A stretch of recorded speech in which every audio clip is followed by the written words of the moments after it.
नमस्कार, मैं हूं विकास विज। आप देख रहे हैं अब तक टाइम। दोस्तों, आपको बता देते हैं, भारतीय जनता पार्टी के प्रदेशाध्यक्ष ओम प्रकाश धनखड़ जी आज कल्पना चावला राजकीय मेडिकल कॉलेज में पहुंचे और उन्होंने इस दौरान ब्लैक फंगस की मेडिसिन का वितरण किया और पत्रकारों से बातचीत की।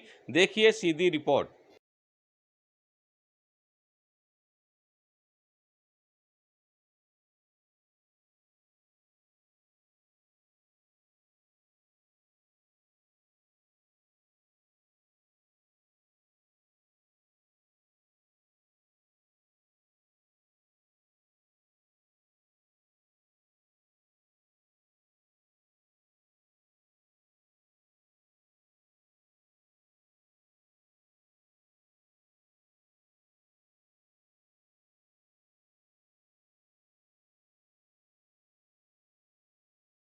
अध्यक्ष से धनखड़ जी को ब्लैक फंगस की मेडिसिन जो है वितरित कर रहे हैं।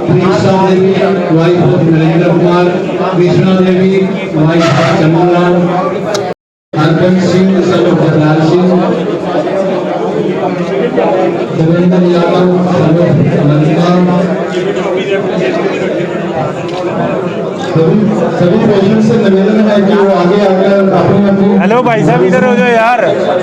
माननीय प्रदेश अध्यक्ष से निवेदन, राकेश कुमार, अमर सिंह, देवराज,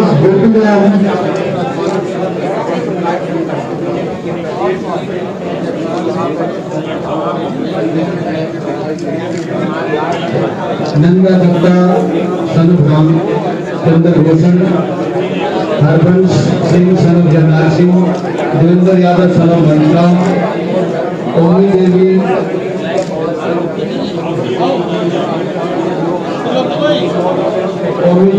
वाइफ ऑफ रामपाल। माननीय प्रदेश अध्यक्ष सम्मान कर रहे हैं।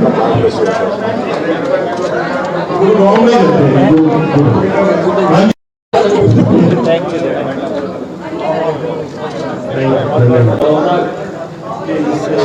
सेकेंड वेव में बहुत सारे सेवा कार्यों में बहुत ही लगन के साथ हमारे कार्यकर्ताओं की टीम जुटी है। बहुत सारे सेवा काम संपन्न किए। उसमें से कुछ उल्लेखनीय कामों की चर्चा मैं करूँगा। उसमें जब ऑक्सीजन की कमी थी तो एक बात ध्यान में आई कि ऑक्सीजन कंसंट्रेटर मंगानी चाहिए।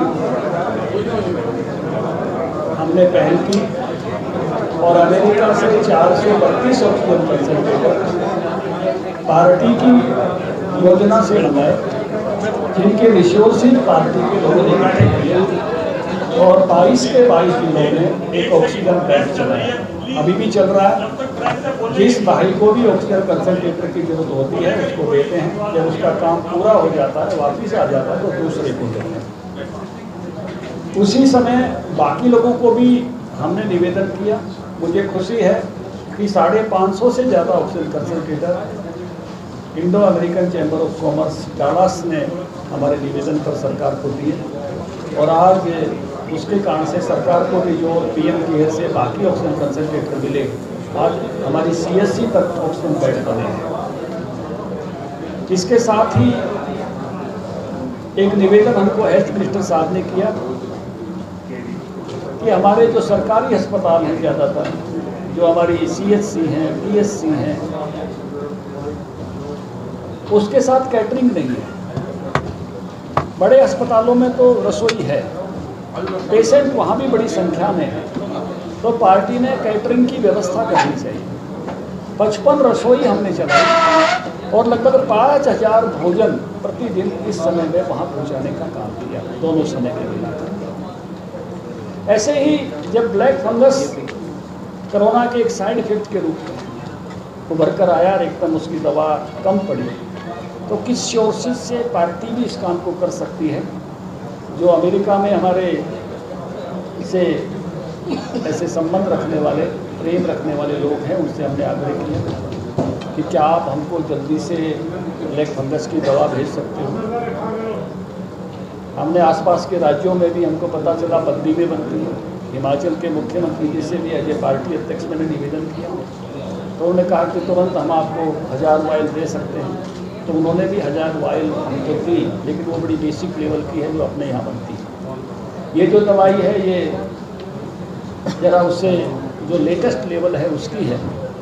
और इस दवाई को भी हमने मंगाने का निर्णय इसलिए किया कि अगर ज़रूरत पड़े तो पार्टी के रिसोर्सेज, इंपोर्टर है, एक्सपोर्टर है, उसके रिसोर्स पहुंचाना है, उसको कलेक्ट करना है, तो उसके कारण से अगर कोई आने वाला समय जब कहते हैं कि और भी चैलेंजिंग हो सकता है, तो उस नाते से हमारे पास ये संसाधनता रहे कि हम ऐसी सब चीज़ों को दुनिया के किसी भी मुल्क से उपलब्ध करा सकते हैं। इसलिए हमने ये वायल्स मंगवाई।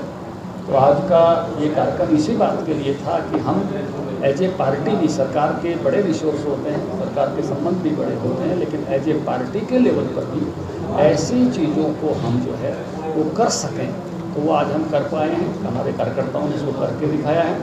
मैं पानीपत की इकाई को, वहाँ के सांसद, वहाँ के सांसद तो दोनों जिले एक ही कॉन्स्टिट्यूंसी में संजय भाटिया जी को, वहाँ की जिला अध्यक्ष अर्चना जी को, और जो फर्में इस काम में लगी उनका आभार व्यक्त करना चाहता हूँ, धन्यवाद देना चाहता हूँ। तो मुझे इस बात का आनंद है कि हमारे हजारों हजार कार्यकर्ता अहिर्निशम सेवा महे के मंत्र के साथ इस काम में जुटे। मनोहर लाल खट्टर पंचकुला में थे, उनका विरोध किया गया किसानों की तरफ से।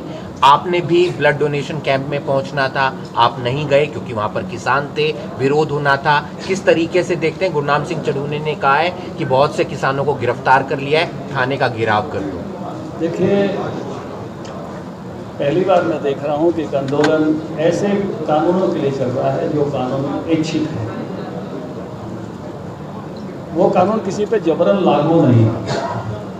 बात नंबर 1, कोई उस कानून का लाभ लेना चाहे ले ले, ना लेना चाहे ना ले। किसानों ने इसी समय उस कानून का लाभ लिया। एक तरह से संयोग से माहौल वैसा बन गया जो हम बनाना चाहते थे। सरसों लोगों ने मंडी से बाहर खींची। हम यही चाहते हैं कि सरकार भी हो और बाजार भी हो। जब दाम अच्छा मिले तो बाजार हो, कम मिले तो सरकार हो। यही चॉइस इन कानूनों के माध्यम से सरकार देना चाहती है और लीगली देना चाहती है। पहले क्या था कि मंडी से बाहर अगर आप बेचते थे तो मंडी अधिकारी आपको पकड़ता था कि आप बाहर क्यों बेच रहे हो, क्योंकि मंडी फीस जो है वो सरकार की कम हो रही है। इसलिए केंद्र ने ऐसे कानून बनाए कि देश में आप कहीं भी बेच सको। आज़ादी दी, बंधन नहीं दिया। पहली बार मैं देख रहा हूँ आज़ादी का विरोध हो रहा है। दूसरा, कानूनों पर स्टे है, फिर भी आंदोलन हो रहा है। फिर आप कानूनों को पास हुए जो समय हो गया, क्या किसी भी स्थिति में कोई बदलाव है? ऐसे ही गेहूँ खरीदी जा रही है, रिकॉर्ड तोड़ खरीद हो गई, किसानों के खाते में डायरेक्ट पैसा गया है। ऐसे ही बाकी सब चीज़ें अच्छी चल रही हैं। आंदोलन किस आधार पर है? आंदोलन का एक ही आधार बनाया गया, अंदेशा ऐसा हो जाएगा। भाई ऐसा हो जाएगा तब आप कहाँ चले जाओगे? भगवान आपको भी लंबी उम्र दे, हमको भी लंबी उम्र दे, यही रहेंगे। ऐसा होने की कोई संभावना नहीं है। केवल और केवल अंदेशे के आधार पर आंदोलन खड़ा किया गया। अब आंदोलन पूरी तरह से राजनीतिक है और आप एक एक चेहरे को पहचान सकते हो कि ये फला पार्टी से जुड़ा हुआ आदमी है जो काला झंडा लेकर खड़ा है। केवल और केवल पॉलिटिक्स हो रही है और आंदोलन में भी जिस प्रकार की स्थितियां बनी हैं वो उन स्थितियों को कोई सुखद नहीं कह सकता, अच्छा नहीं कह सकता। आंदोलन एक समय में ऐसे स्थान पर था कि जब सरकार ने कहा था कि हम आपके सारे सुझाव स्वीकार करते हैं और 1.5 साल के लिए स्थगित करते हैं, सारी जत्थेबंदियों को बैंड बजाते हुए पंजाब तक जाना चाहिए था। आंदोलनकारी उससे चूके। अब केवल विरोध के लिए विरोध होता है। अब उसमें वो धार जो जिस मुद्दे पर वो आए थे उस मुद्दे की धार नहीं बची। पॉलिटिक्स बची होगी, पॉलिटिकल लोग होंगे, पॉलिटिकल फेसिस को आप पहचान सकते हो। हम सब जगह पहचानते हैं क्योंकि हम पॉलिटिकल कार्यकर्ता हैं कि कौन सा पॉलिटिकल कार्यकर्ता कहाँ काला झंडा लेकर खड़ा है। मैं तो पहले भी कहा है कांग्रेसियों को, अपना झंडा लेके आओ भाई, विरोध ही करना है तो किसान तो आपने किसानों के झंडे की ओट में क्यों आते हो? गृह मंत्री का बयान आया कि वहाँ पर आपराधिक गतिविधियां हो रही हैं। आपने झंडा लेकर आओ।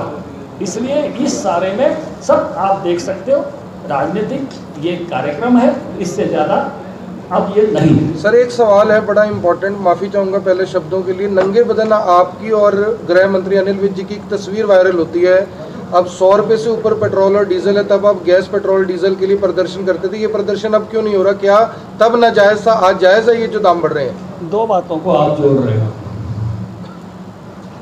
दोनों तस्वीरें अलग अलग हैं। मेरी तस्वीर है 50% प्रॉफिट के साथ फसलों के दाम बढ़ना। मुझे इस बात की खुशी है कि जब हमारी सरकार आई तो हमने 50% प्रॉफिट के साथ फसलों के दाम दिए A2+FL। आज जो कांग्रेसी भाई सीटू चिल्लाते हैं, ये उसको 7 सालों तक, उस रिपोर्ट को 6 सालों तक दबाए बैठे रहे। 2 साल में रिपोर्ट तैयार हुई, 6 सालों तक दबाए बैठे रहे, अपने पैरों नीचे। तब कहाँ गए थे? पूछना चाहिए कांग्रेसी भाइयों से। हुड्डा साहब अपनी कमेटी की रिपोर्ट इम्प्लीमेंट नहीं करा पाए। 2010 में उन्होंने रिपोर्ट दी थी दिसंबर में, और 14 तक उनकी सरकार थी। ये केवल नारेबाजी वाले लोग हैं, ये उसको व्यवहार में नहीं उतार पाए थे।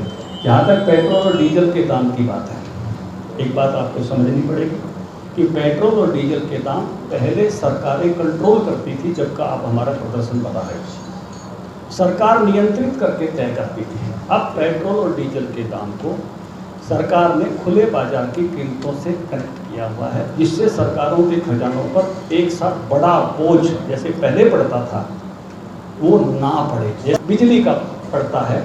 इस नाते से 25,000 करोड़ रुपया सरकार को पिछली टर्म में केवल बिजली का लेना पड़ा था। इसलिए उस नाते से और इन्हीं चीज़ों के आधार पर कल एक बड़ा अच्छा देख रहा था मैं, एक लड़की पूछ रही थी कि जब हम इतना महंगा अनाज खरीद कर और 2 रुपये किलो 3 रुपये किलो लेते हैं, जब बहुत सारी सर्विसेज और दवाइयाँ फ्री देती है सरकार, जब शिक्षा इतनी बड़ी संख्या में फ्री देती है, तो सरकार किसी न किसी साधनों से रिसोर्सेज की जुटाती है। इसलिए उसको उसी रूप में देखना